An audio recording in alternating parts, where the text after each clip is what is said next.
whole thing, and I really did want to help you. You're lovely. It's nice talking to you anyway, Dora. Thank you, love. I'm very grateful. Bye-bye. Bye-bye, dear. I gather that was another no. What did she say? I can't tell you. She told me not to tell you. She's ill, actually. She's got something very, very unusual wrong with her, and she didn't want me to tell you. Much luck, is he? More from Arthur later. Now we have a really brilliant story to tell you. It's about Paul Watts. He's 14. He lives in St Mellons, near Cardiff. At the end of last year, he saw some children bullying a small boy. The boy was Christopher Dean, who lived nearby. Christopher was born with a damaged heart. It means he had difficulty walking, and he has a speech impediment. That's why the other kids were teasing him. Well, Paul rescued Christopher, but the story doesn't end there, because from then on, Paul, in a way, adopted him as a sort of kid brother. He buys Christopher presents. He even did a sponsored swim, which helped pay for a special motorised bike and for Christopher's parents to stay near him for 4 weeks when Christopher had an operation at Great Ormond Street. Christopher's mother, Angela Dean, is here with me. Paul sounds very special. Yes, he certainly is. Well, that's why Paul Watts is nominated for a Heart of Gold for being a good friend by the Dean family. Paul is about to arrive any minute. He thinks he's going to be part of the BBC's Children in Need programme. And back here, we have created a special Children in Need office. So I'll go inside and meet him.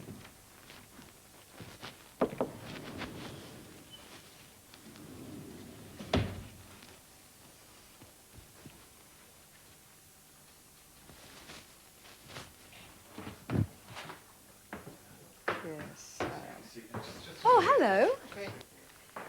Hello, you're Paul. Hello, lovely to see you. We're doing the Children in Need programme. Do you know, they've asked us to go into the studio to do a bit of work, a bit of photo stuff. Come with me. They're always doing this to me, you know, just when I'm expecting to do... Ah, there's the camera. Better not crash into him. Mind the wires, it's a bit sort of up and downy round here. Here's the studio.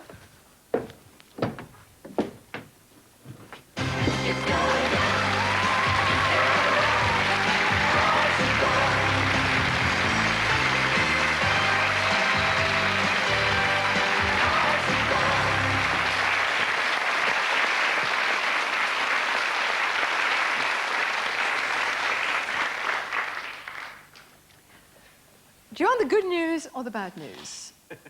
The good news. The good news is that it's not Children in Need at the moment, it's Hearts of Gold. The bad news, guess who we're celebrating? You. That's why your parents are there. That's why Mrs. Dean's here. And if you want to know why you're really here, just look at that screen and see how much difference the bike you paid for has made to Christopher Dean's life.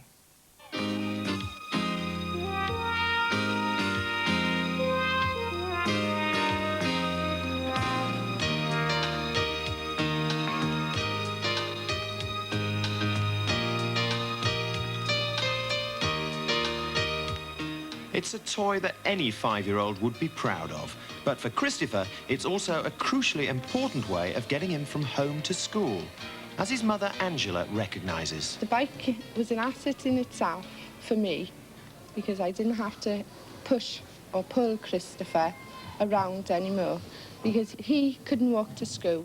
He just couldn't get from here to the top of the road because of the heart problem. So the bike, for him, was an asset in itself of he could put his foot on it and it'll go. It was battery operated, so he just went. Well, Christopher was just over the moon with it because it was a bike that he'd never had before. He didn't have to pedal, so it meant he wasn't breathless. He didn't have to go, you know, be pulled along and put his feet up because his feet was always up on the tractor. And he just put his foot down and rode. Paul's taken Christopher under the wing, and, well, he's just like a big brother, the big brother that Christopher haven't got, you know. He does things with him, like play football, you know, and just generally there as a lookout if anything goes wrong. He doesn't go up to the little ones and say, keep your hands off him, like, you know. He's just there for him. It's pretty unusual, isn't it? I mean, a 13-year-old befriending a 5-year-old, because it would normally be thought of as pretty soppy. He's taken some stick from time to time from the lads for what he's done with Christopher, but I think it's been a good fun. It's just that he wants to be like his mates when he's with his mates, but he still takes that time out. No. You know, just to keep an eye on him if he is in the street or if he's falling over, or especially if he's on the road. He gets told off for that a bit, don't you, on your bike? Yeah. Paul's done more for Christopher than anybody I know. Go on, Chris. Go on, get a kick it. Go on, Chris. Big kick now. Yes. He's just buying $1 million, and I'd be proud to have him as a son. If he was my I son. think anybody would, yeah. Paul's mother, Christine, didn't expect her son to show this sort of kindness. Who would? He's a typical 14-year-old boy that gets into trouble. One day he's good, then he's bad. And yet, he's really, where Christopher's concerned, he's surprised me, is the way he cares for him. He wanted to help him all along, and wanted to put himself out for him. And that surprised me. What do you think about what he does for Christopher? No, I'm happy. I'm proud that he's my son. So, out of his own money, Paul has bought Christopher a remote-control car, games, toys and sweets. How has he done it? Out of my paper round. So you spend your money on presents for him? Don't you want to spend some of the money on yourself? Well, sometimes I just save £5 and I have just £2.50 for myself then. So why have you done all this for Christopher? I wanted to do it because I knew, like, he was ill and I didn't think he'd have a chance of surviving. So I thought I'd done something because I wanted him to feel happy, like, so he'd have more encouragement, like, of being able to live more longer. And how do you feel when you see him on his little bike? Very proud and happy. Yeah. Have you got a message for him? I've got a message for the lad. Paul is so special to us because he's taken the time out, he's considered another individual, and his genuine concern. He's done it all for Christopher and nothing for himself, and he's taken some stick away. And I think that kind of lad will go a long way. Thank you, Paul, for everything you've done. We just couldn't thank him enough for what he has done for us as a family and Christopher as a child. He's just one in a million. He's special and I to us thank as a him for friend. what he's done.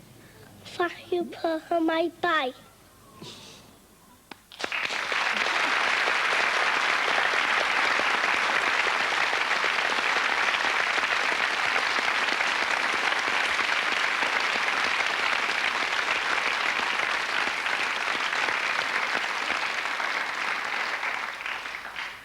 Wow. Did a lot of people plot to get you here without you realising it? Yeah, Yeah. And do you know why? because I've done a special thing for Christopher. Yes. Has it been fun? Yeah. So if there are other young people who perhaps see other kids who can't run, who can't play, who haven't got toys, what would you say to them? Give the boy a chance and do what I did. And if they didn't, I suppose I'd do it for those as well. Yeah, special. Grazie. Well, Paul, it's pretty obvious you like the odd game of football, do you? Yeah. Yes. Well, we've got a special guest who's dying to meet you. He plays a bit as well. You watched the World Cup this year? Yeah. Well, it's just about the most famous man from the World Cup. It's Paul Gascoigne. Gazza!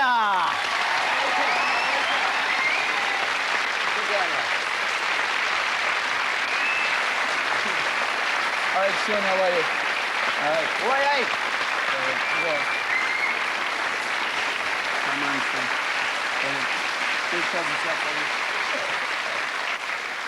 Excuse me, you're not crying because you're miserable, are you? Do you promise me? No, he's just thinking what I've done in the World Cup, wasn't he? Yeah.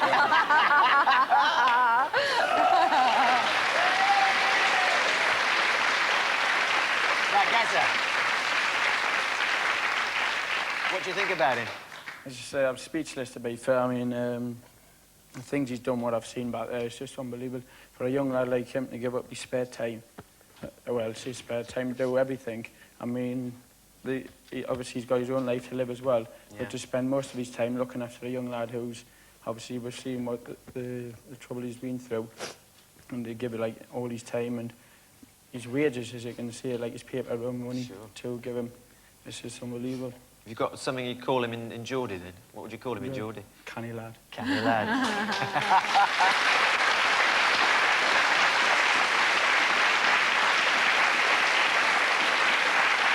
You've got something for him, have you? Yeah. A couple of May balls, because it does, which you can never kick about, because you seem to be struggling out there. Yeah. The almighty red Liverpool shirt and scarf, and just my picture book, which you can have a read of. Obviously, you can look at that. And also, I'm going to give them both a pair of me football boots. Wow. They can try on. And I seen the motorbike, you got on my bike, didn't you? So I've got 70 quid on this. I got from the cash point. You can put a bit of petrol in the old bike. Whoa!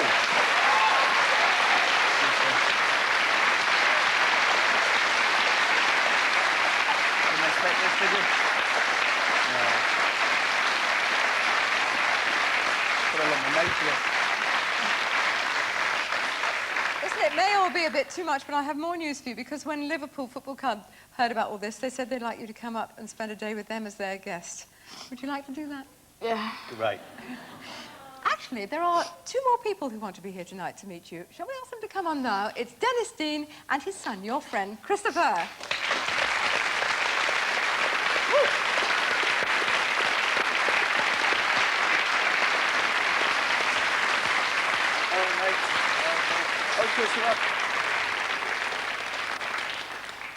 Hey, Christopher, this is Gazza. And what's more, you've got some footballs you can play with now. You got something there? What's that? It's a heart of gold.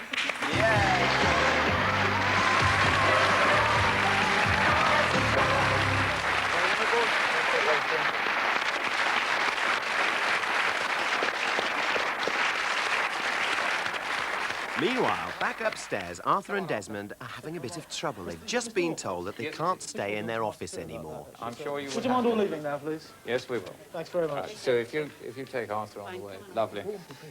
Now, they have one more phone call to make. They're on the way to the office behind those screens to ring up one more star. But actually, she's here with us. Ladies and gentlemen, Dame Vera Lynn.